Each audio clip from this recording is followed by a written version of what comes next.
Parade KPP dan Arif Yohamart. Genre, horor. Judul, Goodbye. Penulis, Teddy Rinaldi. Bab 15. Tamat. 1031 kata, 8 bulan kemudian. Para relawan di sekitar Aokigahara mulai memasuki hutan tersebut. Terhitung ada 20 warga yang berkumpul demi mencari mayat-mayat di sana. Sebelum masuk, mereka menandai perjalanan supaya tidak tersesat. Biasanya para turis menempelkan benda di pepohonan untuk memberi tanda. Namun, para relawan memiliki cara sendiri. Mereka membawa sebuah tambang dan 3 orang menanti di pintu keluar. Sisanya masuk sambil membawa kantung mayat dan sebilah parang untuk memotong akar-akar pohon yang merambat. Perjalanan pun dimulai dan semua harus selesai sebelum matahari terbenam.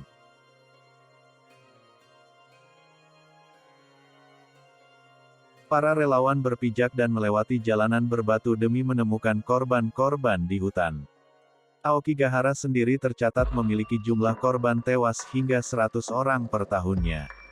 Pemerintah Jepang telah mengerahkan segala upaya supaya angka kematian berkurang. Namun, hal itu kebanyakan hanya angin lalu bagi mereka yang memiliki tekad bulat untuk mati. Para relawan berjalan pelan, kemudian mengamati kondisi hutan. Seorang lelaki berkelana putih menemukan tulang belulang di tanah. Kerangka itu dimasukkan ke dalam kantung dan menatanya dengan rapi. Teriak lelaki bertopi coklat ke arah jam 11. Mereka menemukan tenda yang sudah lusuh. Salah satu dari tenda itu bahkan roboh. 3 relawan lantas mendekat untuk memeriksa kondisi di sana. 2 relawan memeriksa kondisi tenda. Barang-barang di dalamnya masih lengkap, walaupun dipenuhi oleh debu. Namun, tidak ada manusia yang ditemukan di sana. Para relawan lantas membongkar tenda itu untuk mencari identitas dari pemiliknya. Red Ghost Channel, sebuah kata yang tertulis di salah satu perkemahan. Seorang lelaki meraih ransel yang berada di dalam dan membukanya. Pakaian-pakaian terlihat utuh dan terlipat rapi. Seorang relawan pun menyimpulkan bahwa ada seseorang yang berkunjung ke hutan tersebut. Namun, siapa mereka identitasnya belum jelas diketahui. Benda-benda dalam tenda diamankan, kemudian pencarian dilanjutkan. Tanpa sengaja, seorang relawan menginjak benda hingga menghasilkan suara. Sebuah kacamata hancur di tanah. Tak jauh dari kacamata itu, ada kerangka yang tergeletak di bebatuan.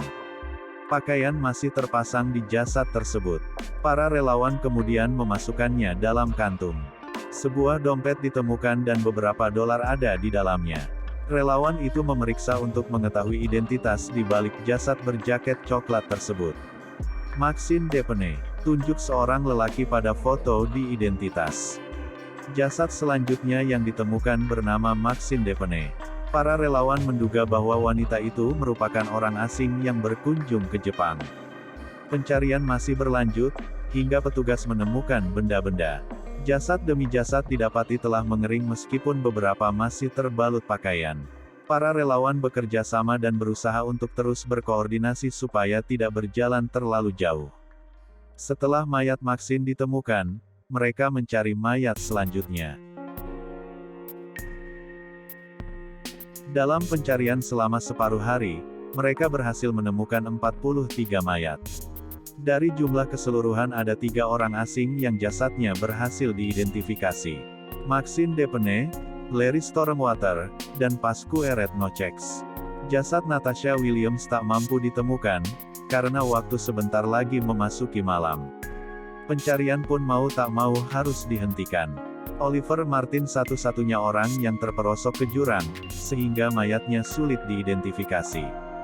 Jasad tersebut dibawa ke pihak kepolisian untuk dilakukan otopsi.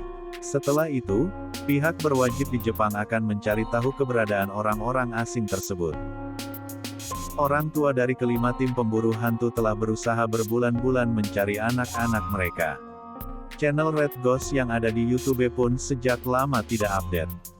Lantas, polisi di San Francisco memutar rekaman terakhir sebelum warga mereka hilang. Tidak ada rekaman yang diunggah oleh tim pemburu hantu itu. Tak cukup sampai di situ, polisi menelusuri komentar-komentar yang masuk di video terakhir. Satu balasan dari seseorang bernama Stanley dibuka oleh pihak berwajib. Ada sebuah balasan yang memberi isyarat bahwa tantangan dari Stanley diterima. Tim pemburu hantu akan terbang ke Jepang dan menelusuri hutan Aokigahara. Jawaban dari channel itu seakan-akan menjadi bukti yang kuat. Keberadaan mereka takkan pernah ditemukan, karena sudah terbang ke negeri Sakura. Pihak berwajib menerima sebuah email dari kepolisian Jepang. Mereka memberi kabar bahwa 3 jasad yang merupakan warga San Francisco ditemukan di hutan. Kepolisian Jepang juga memberikan secara rinci nama-nama terkait korban di hutan. Petugas di San Francisco membenarkan bahwa ketiga warga yang disebutkan merupakan warga mereka. Pemindahan jenazah akan dilangsungkan esok hari. Keluarga korban segera dikabari pihak berwajib di San Francisco terkait kabar duka yang begitu mengejutkan.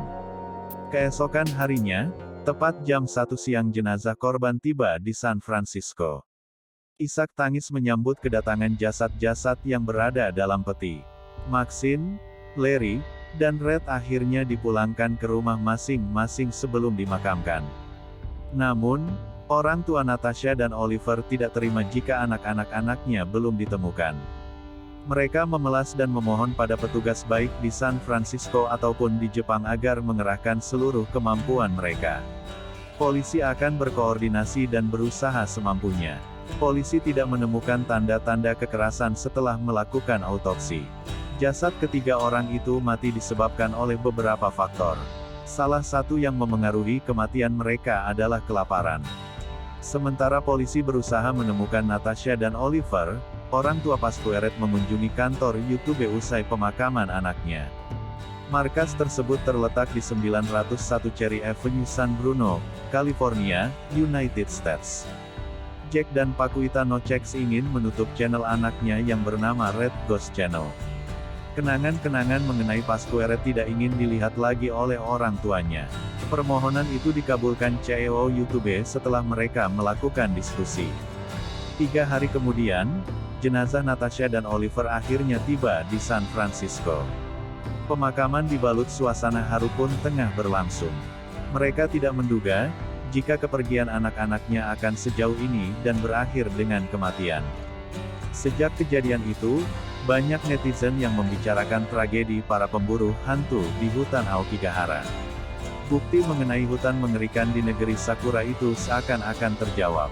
Stanley sebagai orang yang memberi tantangan hanya tersenyum. Respons yang diberikan tim pemburu hantu itu terlalu berlebihan menurutnya. Tanpa memikirkan resiko, perjalanan seolah-olah dapat ditempuh dengan mudah. Hingga nyawa menjadi taruhannya. Aokigahara tetap menjadi hutan terfavorit masyarakat Jepang hingga saat ini. Angka kematian di hutan itu seakan-akan tak terbendung dan terus meningkat. Ambisi seorang pemburu hantu demi pembuktian harus berakhir tragis. Meskipun jasad mereka telah bersemayam di dalam peti dan berada di San Francisco. Namun, arwah mereka masih menghuni hutan Aokigahara. Jika berkunjung ke sana, mereka akan memberi sambutan hangat dan bisikan-bisikan untuk melakukan percobaan bunuh diri. Tak lain dan tak bukan alasan dari kelima orang itu ingin memiliki teman. Ada yang berani berkunjung ke hutan Aokigahara. Say goodbye for your life. Bandung, tanggal 9 April tahun 2021.